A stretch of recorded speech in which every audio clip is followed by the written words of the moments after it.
So like I said to Roz, you want to see the colour blending into you rather than you and then the colour. So what I'm testing for now is your undertone. Okay. This one might be a bit more obvious. So that's your fuchsia, and then this is your salmon pink. Pop this fuchsia pink on you, then I'm seeing the fuchsia. Yes. Before I see you. Yeah, I get you now. Yeah. That one probably then, yeah, definitely. And I think we're seeing the plum before we see Jenny. Yeah, I like that. That's what we are. Before seeing you now, I would have thought you were cool. Really? But, yeah, just, maybe it's because you, I don't know. I have really sallow skin, so like I do tan naturally. So you're very warm toned or something. Yeah, maybe. I do like that kind of olivey tone though. I always am drawn to it. And I think it's because your skin is quite warm. That's your silver. I'd nearly put them as some of your best colours. Yeah, I really like these two actually. They're really nice. These are I'm start gonna look at your fun colours. Nice. I think I prefer this one though. You prefer the periwinkle? I think the periwinkle's nice, but that is nice. Yeah, well, it's preference. Like that's what it's all about. It's not you're not gonna like absolutely every colour that's shown for you. You know. Hello and happy New Year, everybody. I told you I'd be back. I told you I wouldn't be back regularly, but I would be back, and I would like to continue that intention for 2025. I'm just back from Rome, so you would have seen, I'm sure, some clips.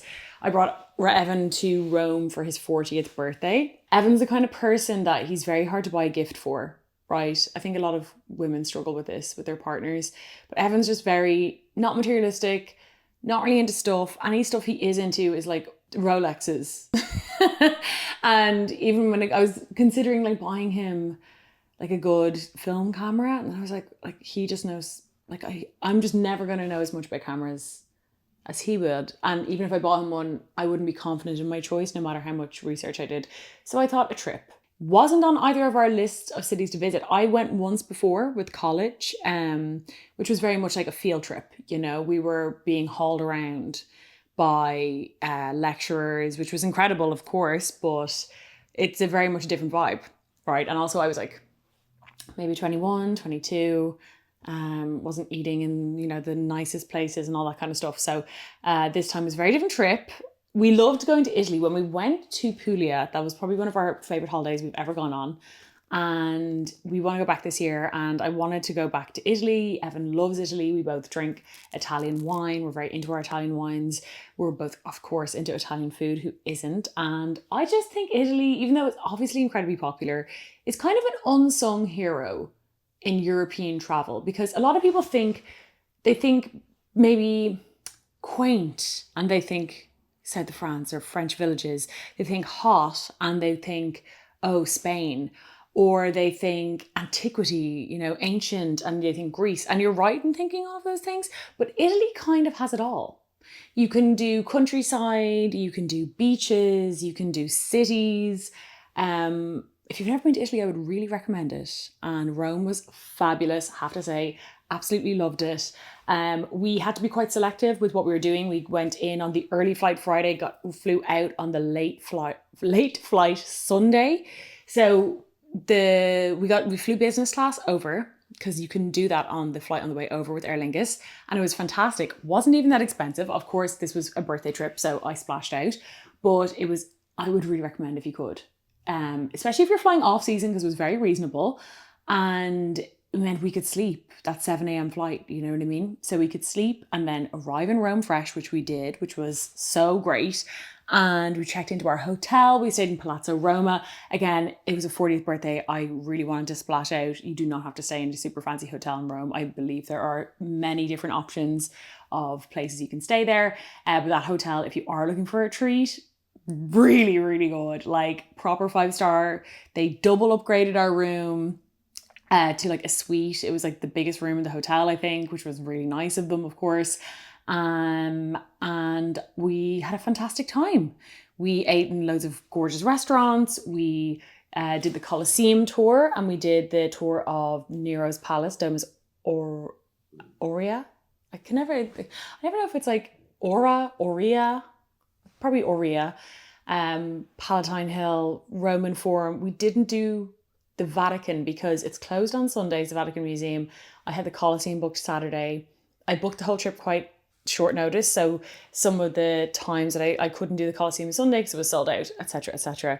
And then on Friday we did the Pantheon, and we also did lots of the churches with the beautiful painted ceilings and frescoes and Caravaggio's and Bernini sculptures, all of those things. And it was just the right amount of touristy stuff. I love to do the touristy stuff. I would always feel incredibly bad if I didn't, but I don't like to overbook myself. The city will hopefully still be there next year and the year after, and if we want to go back we can.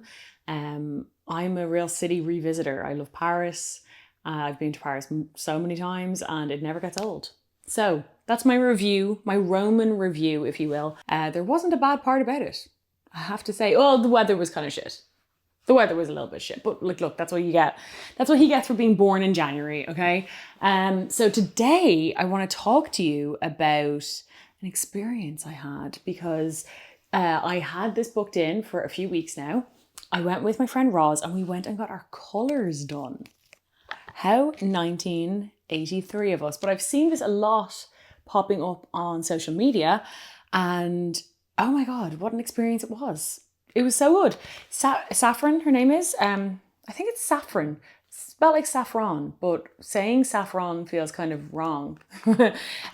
She's incredible. I'll leave all of her details below in case you want to get this service done. This wasn't like gifted vibes or anything like that. But I wanted to go because, as you guys know, I wear a lot of black. I pretty much exclusively wear black and dark greys and darker colours. But whenever I'm going to, say, an event or a wedding, or even when I'm just shopping and I'm like, I need to buy more colour or buy colour period, I find I can be a little bit stumped and I can be a little bit like, oh, I don't know what to get. And then I order a colour and it comes and it doesn't look great on me and then I never wear it. And that is how you're going to buy clothes and not wear them, is by them not suiting you. Unsurprising, I am, I believe, a warm autumn.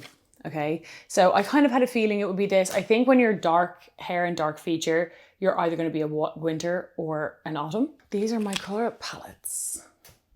And it's obviously hard to see now because I do have makeup on. You go for your service with no makeup on, but she did not specify to not wear tan. So I had tan on for the weekend, but I have pretty much over the past 4 years or so, I haven't so much cut down wearing tan. I still wear tan, but I don't wear super, super dark tan anymore, which I used to do. I was obviously delighted to see black is in my colour range, okay? Because I was like, oh my God, if she tells me I can't wear black anymore. And obviously it's just a guide too, but it's nice to know what kind of whites work for you, what kind of greens. These colours, which are colours I would never usually be drawn to really. So that was a fun experience I thought I'd tell you about in case it could be a really fun thing for you to do with your mom, maybe for Mother's Day or with your best friends, or even if you're a bride, I think it would be really handy for a bride and her, what's the word? Her bridesmaids, if you're having bridesmaids to do, because then you would know maybe some nice colours for your bridesmaids to wear. You would know the nice whites that would work on you. So there you go. I know it's a big thing on TikTok. A lot of people get this done, especially Americans. So that is an Irish person. She's based in Dublin, but I will link her Instagram below. I'm sure I've input some clips of me getting it done. And it was really fun. It took about an hour, I think, thereabouts. And it was just fun, kind of learning what works and what doesn't. Now I want to talk to you about some books before we close out the video. Some goals of mine for reading this year. How I want to read, what I want to read. Not every single book I want to read. I have a huge big list. And also a little book haul, because I got some books both in Pure and some books that I bought that I want to run through, because they will all feed into the books that I want to read. So number wise, I want to read 40 books. I've never reached my goal. For the past, this will be my third year putting the 40 book mark. And I don't even know why I chose 40 books. I think it's because I know with just the amount of other more curricular reading I have to do for the podcast, I know I won't get through a book a week every single week of the year. So why set myself up for failure? The 52 book goal sounds really nice. I don't think I'll do it. Who knows? But I don't want to feel myself like I'm under pressure. And I'm the kind of person that, like, when I set those kind of goals, numeric goals, I can be very pedantic about them. And I can be really unhappy in myself if I don't reach them. So 40 to me felt like it's kind of one a week here or there. If I choose to read a really long book, it means that I have that extra time. But if I read 4 books a month, incredible, you know what I mean? So 40 books is my goal. Last year I got 34. The year before that I got 29. So we're kind of on board for hitting the 40 this year. And I feel optimistic about it. What I picked up this month, well, I've picked up a few books this month. I've read 3 books already, but I'll do a recap, I think, as another video on the books that I've read the month. So let me know if you do want that. I finally started The Heart's Invisible Furies, a book that has been recommended to me for years, and I bought it, and I can see from my Hodges Figgis sticker here in March 2023, and it's been sat, not there since then, it's been sat in my apartment in Malahide, my mother's house, in storage, and now here. So I have to read it. I made a very small dent on it yesterday, 30 pages in. But I really like it so far. I kind of know where the story's going to go just because I've heard so much about it, but I'm sure there's lots in it that I don't know about. My first ever John Boyne book, which I'm very excited about. And I am going to an event with Penguin in February, and I believe John Boyne will be there. So that's my goal, to have this finished by then. I'm hoping like this is 700 pages. In my mind, I was like, oh, I'll finish this in a week. And now I'm like, 700 pages. Don't think so, but maybe 10 days. I think I can do it in 10 days. So I'm very excited about that. Shall we do books I want to read or haul first? Let's do want to read, because I actually did a lot of shopping on my Kindle over the past while. Here is a hint if you're a Kindle user, okay? What I do is when I know of a book that I really want to read, I will make a list on my Kindle store. So say you go search in your Kindle and then you click want to read, okay? Or it's like add to list, want to read, or something like that. You can make lists of books you want to read on your Kindle, okay?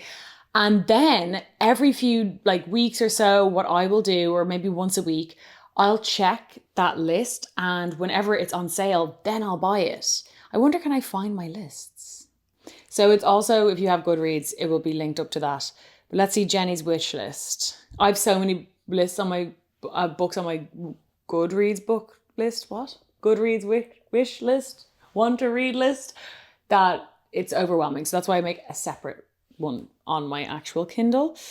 So as I see, okay, so for example, second book here, Orlando by Virginia Woolf, only 81 pence. Whereas I'm sure a week ago that was probably £5. And I can see The Bee Sting is £5.90. A few other books that I have here are under £1. So that is usually when I will snipe and go in and, secure my spot at the library. So some books that I've read, or that I've bought, should I say, recently on my Kindle, which will be going on to my, want to read for the year. Let's start at Minor Detail. So this is a book I've heard a lot about last year, obviously due to what was going on and is, I'm presuming, still going on, even though there's a ceasefire now at the moment, in Palestine. It's a short book, which we love, but it is a very intense book, I believe. So Minor Detail begins during the summer of 1949, 1 year after the war that the Palestinians mourn as the Nakba, the catastrophe that led to the displacement and expulsion of more than 700,000 people, and the Israelis celebrate as the War of Independence. Israeli soldiers capture and Orward, a young Palestinian woman, and kill and bury her in the sand. Many years later, a woman in Ramallah becomes fascinated to the point of obsession with this minor detail of history. So I think that'll be a really interesting way of reading about the Nakba. I know very top line about it, but I'm interested in seeing it, but I'm interested in reading more, obviously, and learning about it from that perspective, even though it is obviously a fiction book, but it is written by Palestinian authors, so I'm presuming it's very close to home. And one of my goals for this year is to read more historical fiction, because I love history, so why not? It's one of the best ways for me anyway, that you can learn about history is historical fiction. So that's number one. Another book two books, should I say, that I have bought are The Bluest Eye and Sula by Toni Morrison. Toni Morrison is an author that so many people that I really enjoy their content, their book content, really enjoy her books. So I know they're meant to be, again, quite heavy. Can we see a theme here? But I, again, had them on my list, got them cheap. I was delighted with myself. I think those ones were about £3, but like still 2 books for less than 10 euro. Like, can't go wrong, really, can you? But yeah, very excited to read them. I also bought, this was a bit of, not, I guess, an impulse buy, as in like, I'm not like dying to read this book yet. I know it's really long. I think it's about 1,000 pages long. It's A Tree Grows in Brooklyn by Betty Smith.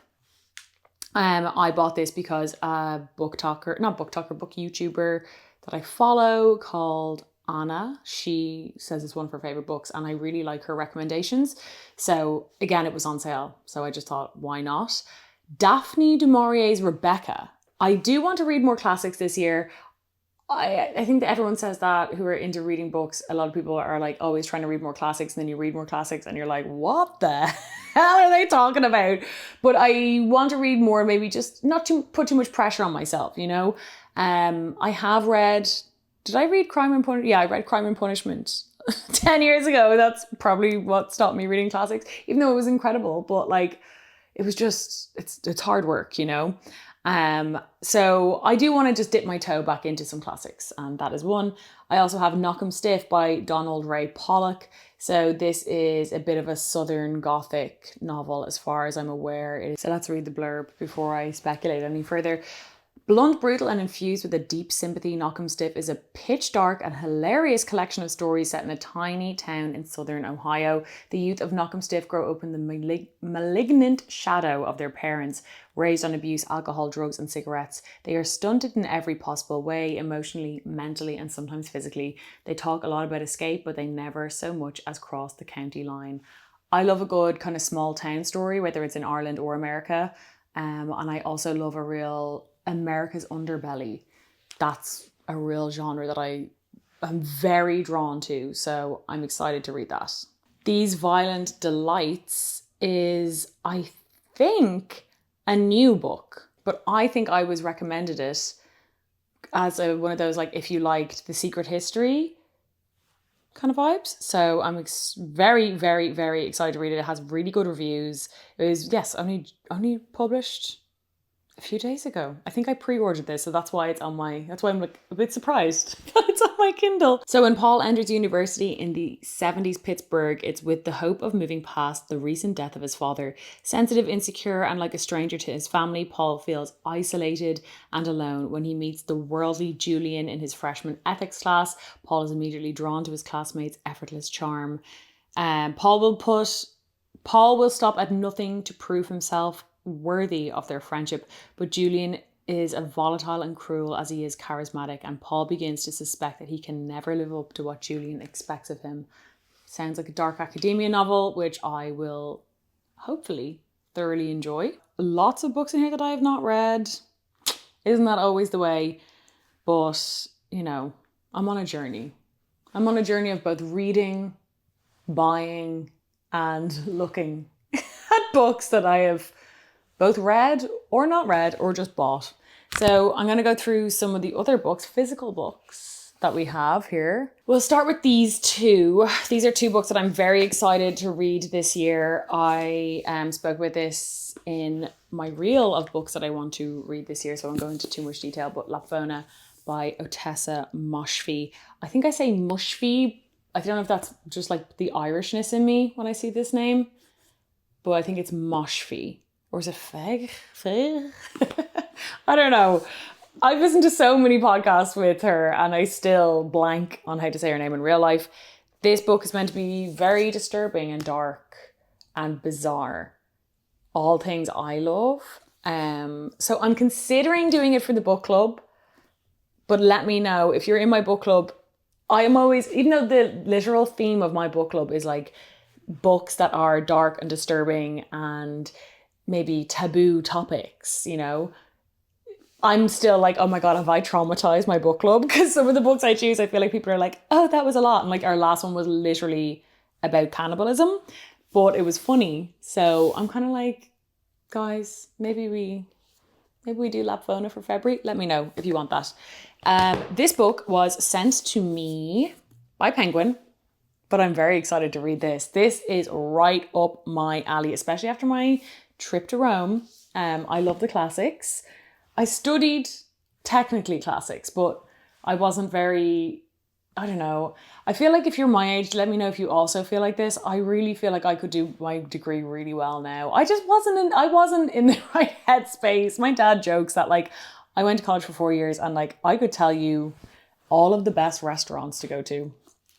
And that's about it. Now I got my degree and everything, but I could have done better. But anyway, this book, very excited. It is a modern retelling, this kind of not new, but I guess since Song of Achilles, this interest in modern versions of classical stories. So according to Penguin, it's 1412 BC and Athens' invasion of Sicily has failed catastrophically. Thousands of Athenian soldiers are held captive in the quarries of Syracuse, starving, never beating the doesn't have a degree allegations. Starving, dejected, and hanging on by the slimmest of threads. Lampo and Gilon are local potters, young men with no work and barely 2 obols to rub together. With not much to fill their time, they take to visiting the nearby quarry, where they discover prisoners who will, in desperation, recite lines from the plays of Euripides in return for scraps of bread and a scattering of olives. So the idea is born to the men. They will put on Medea in a quarry, a proper performance to be sung of down the ages, because after all, you can hate the Athenians for invading your territory, but still love their poetry. Now, one thing that I'm really excited because I know about this is that it's like written in Dublin or at least Irish lexicon. So it's very like, says he to I, and like calling people like Irish, more like Irish colloquial stuff, which I just think is such an interesting, like that's a really interesting way of writing a book. And yeah, the crossover between ancient Greek and Irish people is, you know, it is there. We are all storytellers. Finally, these are some books that I've got recently. 2 I bought, 2 were sent to me. So let's start off with the ones that are sent to me. First off is The Cleaner. Now, I think because of my podcast, I get sent a lot of crime books. I don't read a lot of crime. Now, I did read the crime books when I had the job for On Post. I really enjoyed them, right? I actually enjoyed those books. I had a lot of fun reading them, but it's not really my favorite genre. I know some people love a thriller. Some people love, because they're super fast paced. They are very compulsive to read. They're great if you're on holidays. And you do have that really great sense of achievement, usually with a thriller or a crime book, because they're usually quite big. And you're like, yeah, like 450 pages in the bag. But I think because I read so much actual true crime, to read a crime book in my time off, I have to be really pushed to. Maybe I'll read this. I like the cover. I like the pinkness. This is a new book, so it's not out yet, or it has just been out. Esme is supposed to be invisible, just a cleaner with a foreign accent that no one quite has time to place. Her uniform of leggings and a duster allows her to explore the homes of the wealthy unseen, an outsider creeping around the edges of privilege. But as she sweeps through the elusive woodlands gated neighbourhood, cleaning is the last thing on her mind. Treading silently over the polished wooden floorboards and cloud-soft carpets, Esme gathers up the mess of broken marriages, quiet deceptions, and careless failures. She tucks away their fragments, keeping them safe for now. Because one of the residents took from her the person she loves the most, she's not here to clean, she's here for revenge. So, kind of a revenge book. If I'm honest, it's not really my wheelhouse or my bag, but maybe I'll read it. If not, I usually give these to my mother, who either reads them herself or passes them along to someone else. So they never just sit here. Another book I got sent is Open Heaven. It's a debut novel, Open Heaven by Sean Hewitt. Debut novel. This is the advanced reading copy, I think, because I don't think this is the final cover. So he was shortlisted for the Young Writer of the Year award, but he was poet. Oh, okay. And this is his debut novel. On the cusp of adulthood, James dreams of another life far away from his small village, beholden to expectations of home and family. His burgeoning desire and ache for autonomy, tenderness, and sex threatens to unravel his shy exterior. Oh, love. Oh my God, guys, I'm going to read this book. Then he meets Luke, unkempt and handsome, charismatic and impulsive. He has been sent to live with his aunt and uncle on a nearby farm. Luke comes with a reputation for danger, yet underneath his bravado lie anxieties and hope of his own. As the seasons pass and the pair form an ever-changing bond, James falls into a terrifying first love that will transform his life forever. Sold! I'll be reading this. I will be reading this. Hell yeah. I love a good coming of age falling in love story. I don't know whether it's because like my first boyfriend was such a piece of shit and I have no nostalgia for that. Like I'm always very jealous of people who are very like, oh, my first love, like, oh, I'm like, I was traumatized by mine, so yeah, I would run out of a room if he entered it. That's a bit dark, but it's true. So I'm interested in this. Set in the English countryside. Oh yes. Then I bought 2 books myself. So I got these books from World of Books because they are out of print, my friends, or at least I couldn't find them anywhere else. And I also, so World Books is secondhand books, but like, look, these are in really good condition. Now, obviously this one wasn't said to be in perfect condition. This was perfect and it pretty much is. Like there isn't like, hello, like that's pretty good. 2 Elizabeth Wurtzel books. You will probably know her. Well, if you don't know her name, you will know the name of this book, which is Prozac Nation. Incredible film with Christina Ricci. And incredible cover. I also love that about secondhand books. You get like, the covers of the 90s and the early 2000s were just a lot more appealing to me. It's a really iconic book, very iconic film. I've never read the book. I love the film. It is an autobiography, I believe, or at least an autofiction. Full of promise is how anyone would have described Elizabeth Wurtzel at 10, a bright-eyed child who painted, wrote stories and excelled in every way. By 12, she was cutting her legs in the girls' bathroom, oh no, and listening to scratchy recordings of the Velvet Underground. We've all been there. College was marked by a series of breakdowns, suicide attempts, and hospitalizations before she was given Prozac in combination with other psychoactive drugs, all of which have worked sporadically as Elizabeth's mood swings rise and fall like the lines of a sad ballad. Prozac Nation is a collective cry for help, which is both harrowing and hilarious. It gives voice to the high incidence of depression amongst young people who are fully entrenched in the culture of divorce, economic instability, and AIDS. Written with a vengeance, Elizabeth Wurtzel will not go gentle into that good night. She wants off medication, she wants a family, and most definitely a life worth living.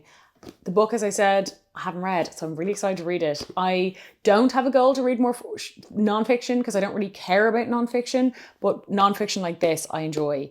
A really wacky autobiography, a wacky memoir, something that's going to spin my head around. Like a Julia Fox, even though the writing on that was subpar, it was still like, woo, where are we going?